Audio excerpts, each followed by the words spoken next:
வக்ஃப் வாரிய திருத்த மசோதா 2024 நாடாளுமன்றத்தினுடைய மக்களவை அவையில் தாக்கல் செய்யப்பட்ட போது திராவிட முன்னேற்றக் கழகம், காங்கிரஸ், இடதுசாரி கட்சிகள், மறுமலர்ச்சி திராவிட முன்னேற்றக் கழகம், விடுதலை சிறுத்தைகள் உள்ளிட்ட இந்தியா கூட்டணியினுடைய கட்சிகளை தாண்டி பாஜக அணியில் இடம்பெற்றிருக்கக்கூடிய தெலுங்கு தேசம், எல்ஜேபி உள்ளிட்ட கட்சிகளும் இதற்கு கடுமையான ஒரு எதிர்ப்பை தெரிவித்தார்கள். அதன் காரணமாக இந்த மசோதா நாடாளுமன்ற கூட்டு நடவடிக்கை குழுவினுடைய ஆய்வுக்கு அனுப்பப்பட்டது. நாடாளுமன்ற கூட்டு நடவடிக்கை குழு இந்தியா முழுவதும் பயணம் செய்து மக்களிடம் கருத்து கேட்பு நடத்தி கொண்டிருக்கக்கூடிய ஒரு சூழலில் மத்திய உள்துறை அமைச்சர் அமித்ஷா அவர்கள் நாங்கள் வருகின்ற குளிர்கால கூட்டத்தொடரில் இந்த மசோதாவை சட்டமாக்குவோம் என்று பேசியிருப்பது நாடாளுமன்ற மரபுகளை மீறிய ஒரு செயலாக இருக்கின்றது. இதை வன்மையாக கண்டிக்கின்றோம். நாடாளுமன்ற கூட்டு நடவடிக்கை குழு என்பது ஒரு கண் துடைப்புக்காக அமைக்கப்பட்டிருக்கின்றதோ என்ற ஒரு எண்ணத்தை இது ஏற்படுத்துகிறது. எனவே தான் வருகின்ற அக்டோபர் 4ஆம் தேதி தமிழ்நாடு அனைத்து இஸ்லாமிய இயக்கங்கள் மற்றும் அரசியல் கட்சிகள் கூட்டமைப்பின் சார்பில் மிக பிரம்மாண்டமான ஒரு கண்டன ஆர்ப்பாட்டத்தை கூட்டமைப்பின் சார்பாக நடத்தவிருக்கிறோம். இந்த ஆர்ப்பாட்டத்தில் அனைத்திந்திய முஸ்லீம் தனியார் சட்ட வாரியத்தினுடைய தலைவர் மௌலானா காலித் சைஃபுல்லா ரஹ்மானி அவர்கள், அதேபோல் அதனுடைய பொதுச் செயலாளர் மௌலானா ஃபஸ்லுர் ரஹீம் முஜத்திதி அவர்கள், அதேபோல் திராவிட முன்னேற்றக் கழகம், காங்கிரஸ், மறுமலர்ச்சி திராவிட முன்னேற்றக் கழகம், விடுதலை சிறுத்தைகள், மார்க்சிஸ்ட் கம்யூனிஸ்ட் கட்சி, இந்திய கம்யூனிஸ்ட் கட்சி, இந்தியன் யூனியன் முஸ்லீம் லீக் உள்ளிட்ட கட்சிகளினுடைய நாடாளுமன்ற உறுப்பினர்களும் இந்த போராட்டத்தில் பங்கு கொள்வதற்கு இசைவு தெரிவித்திருக்கிறார்கள்.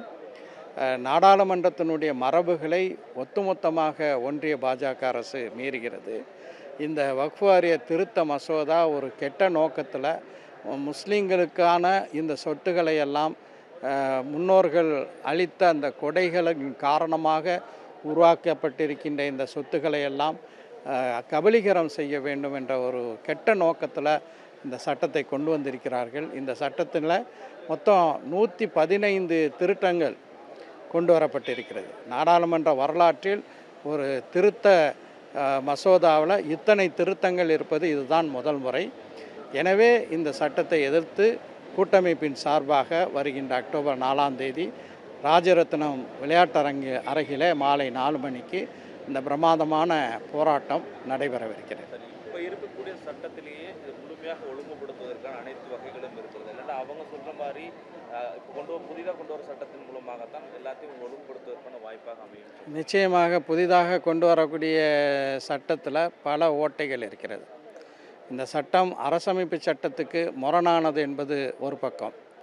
இன்னொரு பக்கம் என்னவென்றால் செல்ஃப் கான்ட்ரடிக்டரி, முன்னுக்கு பின் முரணான ஒரு சட்டமாக இருக்கின்றது. உதாரணமாக சொல்ல வேண்டுமென்றால், ஒருவர் வக்ஃபு செய்ய வேண்டுமென்றால், ஒருவர் இறைவனுக்காக தன்னுடைய சொத்தை அர்ப்பணிக்கின்றார் என்றால் அவர் 5 ஆண்டுகள் பிராக்டிசிங் முஸ்லீமாக, இஸ்லாத்தை நடைமுறைப்படுத்தக்கூடியவராக இருக்க வேண்டும் என்று சொல்கிறார்கள். ஆனால் இதற்கு என்ன பொருள்? பிராக்டிசிங் முஸ்லீம் என்பதற்கு என்ன டெஃபினிஷன் இந்த திருத்த மசோதாவில் சொல்லப்பட்டிருக்கின்றதா என்றால் இல்லை.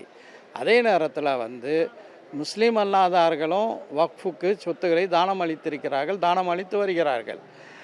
அப்படிப்பட்ட முஸ்லீம் அல்லாதார்கள் யாரும் வக்ஃபு செய்யக்கூடாது என்று இந்த சட்ட திருத்தம் சொல்கிறது. ஏற்கனவே இருக்கக்கூடிய சட்டத்தில் தானம் செய்வதற்கு வழிவகை செய்யப்பட்டிருக்கிறது. அந்த பிரிவை நீக்குகிறார்கள். அதே நேரத்தில் மத்திய வக்ஃபு கவுன்சிலையும் அதே போல் மாநில வக்ஃபு வாரியத்திலும் முஸ்லீம் அல்லாதார்கள் அதிகமான அளவில் சென்ட்ரல் வக்ஃப் கவுன்சிலில் 56 விழுக்காடு முஸ்லீம் அல்லாதார்கள் இருப்பதற்கும் தமிழ்நாடு வக்ஃப் வாரியம் போன்ற மாநில வக்ஃப் வாரியங்களில் அதிகமான முஸ்லீம் அல்லாதார்கள் இடம்பெறுவதற்கும் வழிவகை செய்கிறது. இப்போது இருக்கக்கூடிய சட்டத்தில் ஒருவர் வக்ஃபு சொத்தை ஆக்கிரமித்தால் அவருக்கு 2 ஆண்டுகள் பிணையில் வர முடியாத கடுங்காவல் தண்டனை இருக்கின்றது.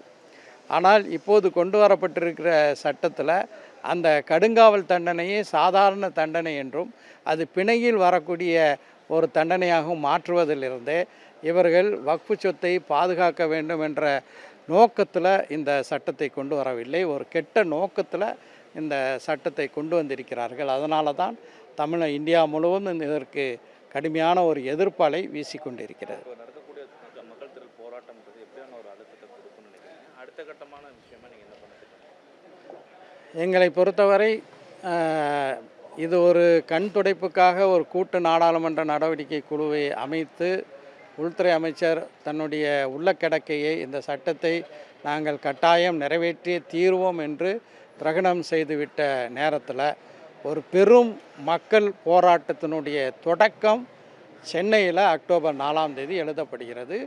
ஜனநாயக ரீதியில் அறவழியில் இந்த போராட்டத்தை நாங்கள் நடத்தவிருக்கிறோம். இந்த போராட்டத்தை வெறும் முஸ்லீம்கள் மட்டும் நடத்தவில்லை, இந்த நாட்டினுடைய அரசமைப்பு சட்டம் பாதுகாக்கப்பட வேண்டும் என்பதில் நாட்டம் இருக்கக்கூடிய அனைத்து அரசியல் கட்சிகளுடைய பிரதிநிதிகளும் இதில் பங்கு கொள்கிறார்கள். இந்த போராட்டம் இந்தியா முழுவதும் பரவும்.